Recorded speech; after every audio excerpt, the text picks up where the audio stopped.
Shalom Bapak Ibu yang terkasih dalam Tuhan, bagaimana kabarnya? Saya harap kita semua terus baik-baik dan juga kiranya kita juga terus di dalam naungan Tuhan dan damai sejahtera terus melingkupi kita di dalam masa-masa pandemi ini. Dan pada kesempatan yang indah ini kita bersyukur kita juga boleh kembali merenungkan doa Kamis. Tapi sebelum kita masuk lebih dalam perenungan ini, mari kita mempersiapkan hati kita berdoa. Bapa di surga, kami bersyukur untuk kasih dan penyertaan-Mu yang luar biasa bagi setiap kami. Dan pada kesempatan yang indah ini Tuhan, kami akan kembali dan merenungkan kembali perenungan doa Kamis. Tuhan, kiranya Engkau menjaga kami. Kiranya Engkau memberikan kami hikmat pengertian untuk mengerti dan memahami firman-Mu ini ya Tuhan. Sertai kami Tuhan, sertai kami. Hanya dalam Tuhan kami Yesus Kristus kami telah berdoa. Amin. Bapak Ibu yang terkasih dalam Tuhan, tema kita pada hari ini yaitu dikuduskanlah namamu. Nats yang menjadi landasan firman Tuhan terambil dalam Matius 6 ayat 9. Matius 6 ayat yang ke-9 berbunyi demikian. Dikuduskanlah namamu. Dikuduskanlah namamu. Apa yang dimaksud dengan dikuduskanlah namamu?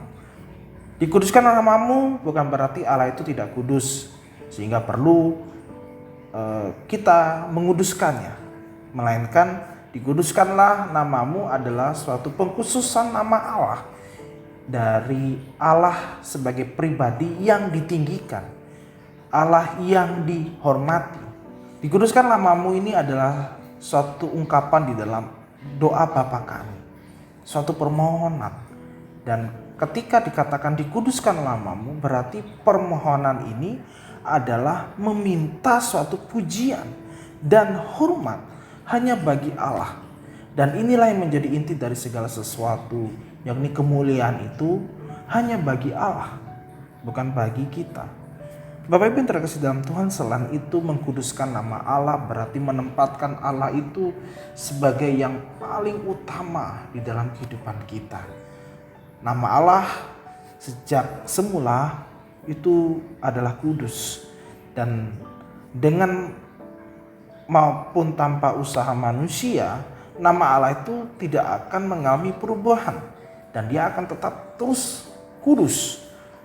Kalimat dikuduskanlah namamu diungkapkan sebagai suatu pengakuan bahwa nama Allah adalah yang tertinggi di dalam kehidupan kita dan sebagai wujud penghormatan kita kepada otoritas Allah. Kalimat ini juga diungkapkan sebagai suatu kerinduan dari dalam diri seseorang untuk melihat semakin banyak orang yang mengeluarkan pengakuan akan Allah sebagai satu-satunya yang layak disembah dan ditinggikan. Pada saat kita meminta dan mengungkapkan dikuduskanlah namamu, berarti kita menaikkan pujian akan kebaikan dan kebesaran Tuhan dalam pekerjaan penebusannya. Kita memuji Tuhan untuk hikmat-Nya. Kita memuji Tuhan untuk kasih-Nya. Kita memuji Tuhan untuk keadilan-Nya. Dan kita memuji Tuhan untuk kesetiaan-Nya yang sudah memberikan anak-Nya untuk menderita dan menggantikan kita di atas kayu salib sebagai penebusan kita atas dosa-dosa kita. Mari kita bersyukur karena kita dilahir barukan. Hati kita digerakkan untuk bertobat dan menerima Kristus sebagai Tuhan dan Juru Selamat. Kita juga bersyukur dan terus bersyukur atas kesetiaan-Nya yang terus memelihara keselamatan kita sampai kita nanti bertemu dengan Kristus. Keselamatan semuanya dikerjakan oleh Tuhan dari awal hingga akhir. Dan menguduskan nama Tuhan berarti kita mengakui semua ini dalam pujian, ungkapan syukur dan penyembahan kepadanya. Tujuan hidup manusia adalah mempermuliakan Allah dan menikmati Allah selamanya. Tujuan Allah dalam segala perbuatannya adalah untuk kemuliaan-Nya. Allah menciptakan kita agar kita dapat menemukan pemenuhannya yang paling dalam dan sukacita yang paling tinggi. Dan ini didapat ketika kita mengkuduskan nama Tuhan melalui pujian, ungkapan syukur, ketaatan, dan pelayanan, dan dalam doa.